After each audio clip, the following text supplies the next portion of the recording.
ఆంధ్రప్రదేశ్లో ప్రతి ఒక్కరి వార్షిక ఆదాయం 55 లక్షల రూపాయలు.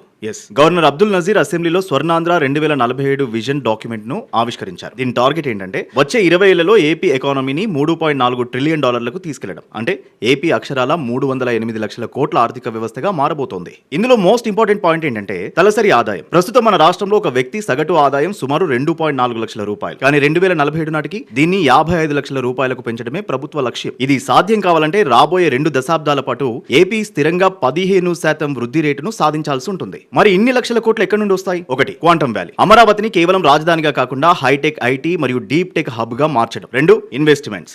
సిఐఐ సమ్మిట్ ద్వారా కుదిరిన 13.25 లక్షల కోట్ల ఎంఓఈస్ ని గ్రౌండ్ లెవెల్లోకి తీసుకురావడం. 3, ఇన్ఫ్రాస్ట్రక్చర్. 2027 జూన్ కల్లా పోలవరం పూర్తి చేసి అగ్రికల్చర్ ఎకానమీని బలోపేతం చేయడం. 4, పోర్ట్ లెడ్ డెవలప్మెంట్. మనకున్న సుదీర్ఘ తీర ప్రాంతాన్ని వాడుకుని బ్లూ ఎకానమీని డెవలప్ చేయడం. లక్ష్యం చాలా పెద్దది, కానీ ఇక్కడ ఛాలెంజ్ ఏంటంటే ప్రస్తుతం రాష్ట్రంపై ఉన్న 10 లక్షల కోట్ల అప్పును మేనేజ్ చేస్తూ ఇంత భారీ వృద్ధి రేటును అందుకోవడం. డ్రీమ్ అయితే క్లియర్ గా ఉంది, కానీ ఎగ్జిక్యూషన్ ఎలా ఉంటుందనేదే అసలైన మిస్టరీ. ఏటా 55 లక్షల సంపాదన అనేది ఏపీ పౌరులందరికీ ఒక బిగ్ హోప్. మరి 2047 విజన్ పై మీ అభిప్రాయం ఏంటి? కామెంట్ చేయండి. ఏ విషయాన్నైనా అందరికంటే ముందే తెలుసుకోవాలంటే download way to news app.